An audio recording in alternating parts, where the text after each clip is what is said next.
ओम नमो भगवते वासुदेवाय। ओम देवकी सुत गोविंदवासुदेव जगतपते देहिमे तनियम कृष्ण त्वाम अहम शरणम गतः। अथ श्रीमद् वाल्मीकि रामायण प्रथम खंड द्वितीय सोपान अयोध्या कांड एकोनविंशः सर्गः। श्री राम की कैकेयी के साथ बातचीत और वन में जाना स्वीकार करके उनका माता कौशल्या के पास आज्ञा लेने के लिए जाना। ओम नमः शिवाय, ओम नमः शिवाय, ओम नमः शिवाय। ओम नमो भगवते वासुदेवाय। ओम देवकी सुत गोविंद वासुदेव जगतपते देहिमे तनियम कृष्ण त्वाम अहम शरणम गतः।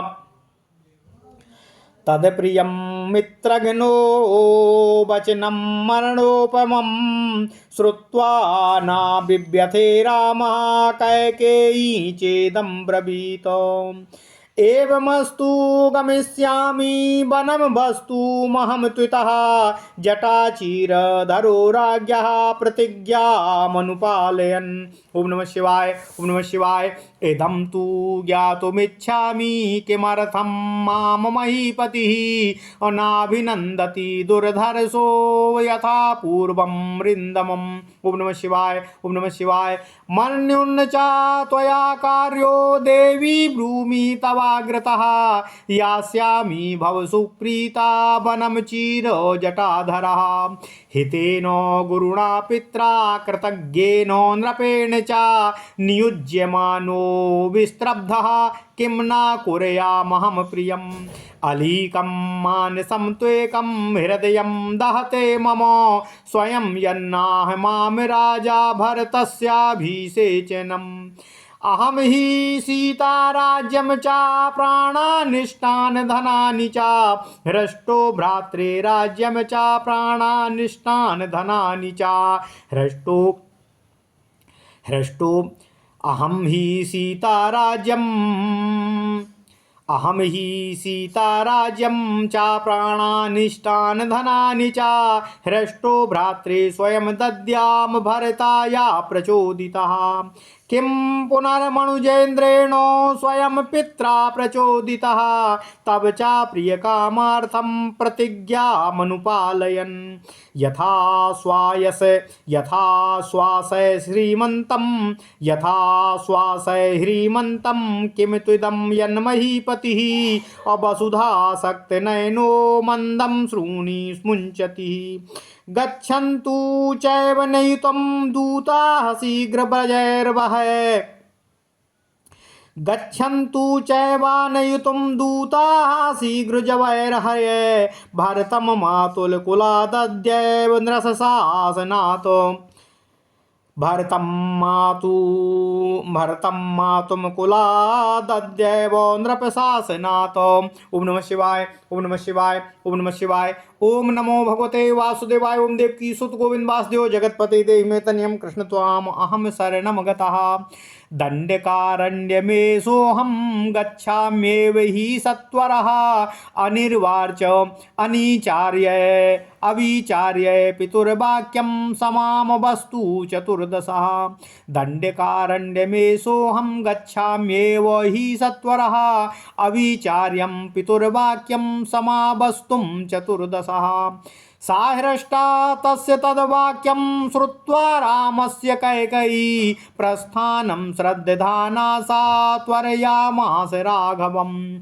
एवं भवतु यास्यन्ति दूताः शीघ्रजवैर्हये अभरतं मातुलकुलादिहा वर्तयितुं नराः। तब त्वहं क्षमं मन्ये नोत्सुकस्य विलम्बनं राम तस्मादिता शीघ्रं वनं त्वं गन्तुमर्हसि। व्रीडान्वितः स्वयं यच्च नृपस्त्वां नाभिभासते अवैतनैतत् किञ्चिद् नरश्रेष्ठो मन्युरसोपनीयताम्।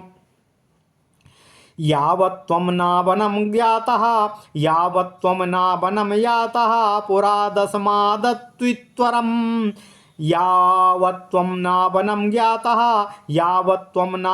यातः पुरा दशमादतित्वरम्। पिता तावन्यते रामो स्नास्यते भोक्ष्यतेऽपि वा।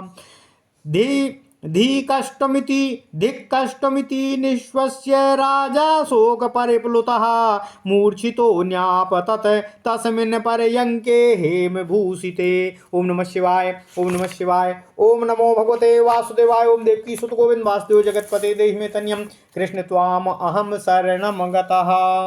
रामोऽप्युत्थाप्य राजानं कैकेय्याभिप्रचोदितः कसयेव हतो बाजी वनं गन्तुं कृतत्वरः।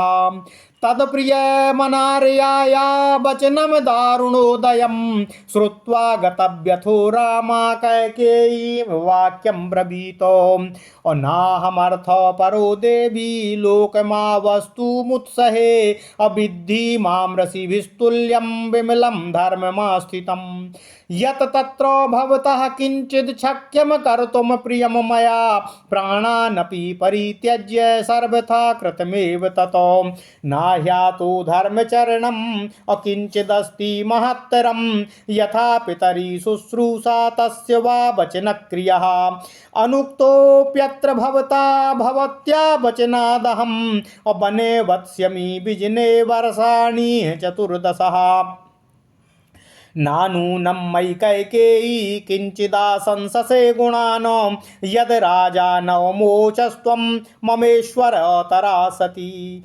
यावन्मातरमाप्रच्ये सीतां चानूनमाम्यहम् तत्यो दैव गमिष्यामि दण्डकानां महद्वनमो भरतः पालयेद् राज्यं शुश्रूषे च पितुर्यथा तथा भवत्या कर्तव्यं सा हि धर्म सनातनः रामस्य तु वचा श्रुत्वा भृशं दुःखगतः पितः शोकादशक्नुवन वक्तुम् अप्ररुरोध महास्वरं वन्दित्वा चरणौ राज्ञो विसंज्ञस्य पितुस्तदा कैकेय्याश्चाप्य नार्याया निष्पपात महाद्युतिः सा रामः पितरं कृत्वा कैकेयीं च प्रदक्षिणं निष्क्रम्यान्तः पुरात् तस्मात् स्वं ददर्श सौहृदजनम् तमवास्प परिपूर्णाक्षः पृष्ठतोऽनुजगामः लक्ष्मणः परम क्रुद्धः सुमित्रानन्दवर्धनः अभिषेचनिकं भाण्डं कृत्वा रामा प्रदक्षिणम् असनैर्जगाम सापेक्षो द्रष्टुं तत्र विचालयन् न चास्य महतीं लक्ष्मीं राज्यनाशोपकर्षति लोककान्तस्य कान्तत्वाच्छीतरस्वे लोककान्तस्य कान्तत्वाच्छीतरश्मेरिवक्षयः। ओम नमः शिवाय, ओम नमः शिवाय, ओम नमः शिवाय।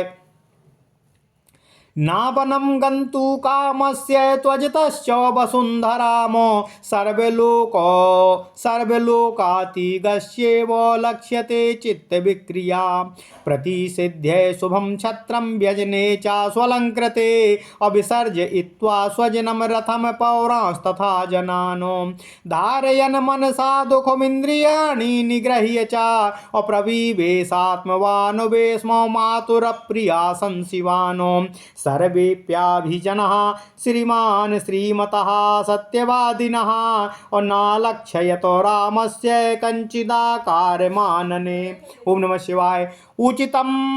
उचितं च महाबाहुर्निजः हर्षमात्मवान् शरदः सामुदीर्णांशुश्चन्द्रस्तेज इवात्मजः वाचा मधुरया रामः सर्वं सम्मानयञ्जनं मातुः समीपं धर्मात्मा प्रविवेशो महायशः तं गुणै समतां प्राप्तो भ्राता विपुल विक्रमः सौमित्रीरनु बभ्राजो धारयन् दुःखमात्मजं प्रवेश्य भीष्मातिभृशं मुदायुतं समीक्षतां चार्थविपत्तिमागतां न चैव रामोऽत्र जगाम विक्रियाम् असुरा जनस्यात्मविपत्तिशङ्कया।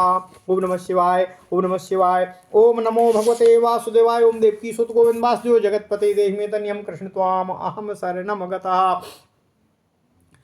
अथ श्रीमद् वाल्मीकि रामायण प्रथम खंड द्वितीय सोपान अयोध्या कांड एकोनविंशः सर्गः 19वां सर्ग। प्रभु श्री राम की कैकेयी के साथ बातचीत और वन में जाना स्वीकार करके उनका अपनी माता कौशल्या के पास आज्ञा लेने के लिए जाना। ओम नमः शिवाय, ओम नमः शिवाय, ओम नमः शिवाय। कोप भवन में कोप ग्रसित कैकेयी के महल में महाराज दशरथ द्वारा श्री राम को बुलाए जाने पर भगवान श्री राम उनके सम्मुख जाते हैं तथा पिता की व्यथा का कारण माता कैकेयी से पूछते हैं। तब माता कैकेयी उन्हें अपने वचनों की याद दिलाते हुए उनके वनगमन और भरत के राज्याभिषेक की बात को भरत से कहती हैं। ओम नमः शिवाय। वह अप्रिय तथा मृत्यु के समान कष्टदायक वचन सुनकर भी शत्रुसूदन श्री राम व्यथित नहीं हुए। उन्होंने कैकेयी से निवेदन भाव से इस प्रकार कहा, हे माँ, बहुत अच्छा, ऐसा ही हो। मैं महाराज की प्रतिज्ञा का पालन करने के लिए जटा और चीर धारण करके वन में रहने के निमित्त अवश्य ही यहाँ से चला जाऊँगा, परंतु मैं यह जानना चाहता हूँ कि आज दुर्जय तथा शत्रुओं का दमन करने वाले महाराज मुझसे पहले की ही तरह प्रसन्नतापूर्वक बोल क्यों नहीं रहे हैं। हे देवी, मैं आपके सामने ऐसी बात आपसे ही पूछ रहा हूँ, इसलिए तुम्हें क्रोध नहीं करना चाहिए। निश्चय ही चीर और जटा धारण करके मैं वन को प्रस्थान कर जाऊँगा। तुम प्रसन्न रहो और भरत का राज्याभिषेक पूरा करो। हे माँ, राजा मेरे हितैषी गुरु पिता और मैं उनके प्रति कृतज्ञ हूँ। इनकी आज्ञा होने पर मैं इनका कौन सा ऐसा प्रिय कार्य है जिसे निःशंक होकर मैं पूरा ना कर सकूं। किंतु मेरे मन में एक ही हार्दिक दुख अधिक मेरे हृदय को जला रहा है कि स्वयं महाराज ने मुझसे भरत के अभिषेक की बात क्यों नहीं कही। मैं केवल आपके कहने से भी अपने भाई भरत के लिए इस राज्य को, सीता को, प्यारे प्राणों को तथा सारी संपत्ति को प्रसन्नतापूर्वक स्वयं ही भरत को दे सकता हूँ। फिर भी यदि स्वयं महाराज मेरे पिताजी आज्ञा दें और यह भी तुम्हारा प्रिय कार्य करने के लिए, तो मैं प्रतिज्ञा पालन करते हुए उस कार्य को सहर्ष ही पूर्ण करूँगा। हे माँ, तुम मेरी ओर से विश्वास दिलाकर इन लज्जाशील महाराज पिताश्री को आश्वासन दो। ये पृथ्वीनाथ पृथ्वी की ओर दृष्टि किए धीरे धीरे आंसू क्यों बहा रहे हैं। आज ही महाराज की आज्ञा से दूत शीघ्रगामी घोड़े पर सवार होकर भरत को मामा के यहाँ से बुलाने के लिए प्रस्थान कर जाएं। मैं अभी पिता की बात पर कोई विचार न करके 14 वर्षों तक वन में रहने के लिए तुरंत ही दंडकारण्य को प्रस्थान कर देता हूँ।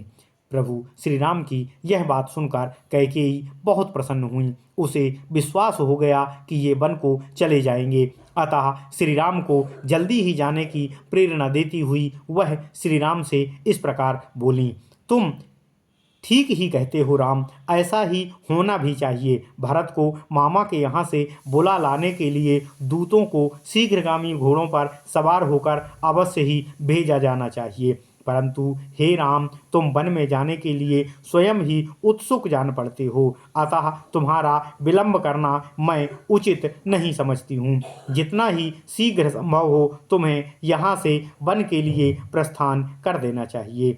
हे नरश्रेष्ठ राजा, लज्जित होने के कारण जो स्वयं तुमसे नहीं कह सकते हैं वह कोई विचारणीय बात नहीं है, अतः इसका दुख तुम अपने मन से पूरी तरह से निकाल दो। हे श्री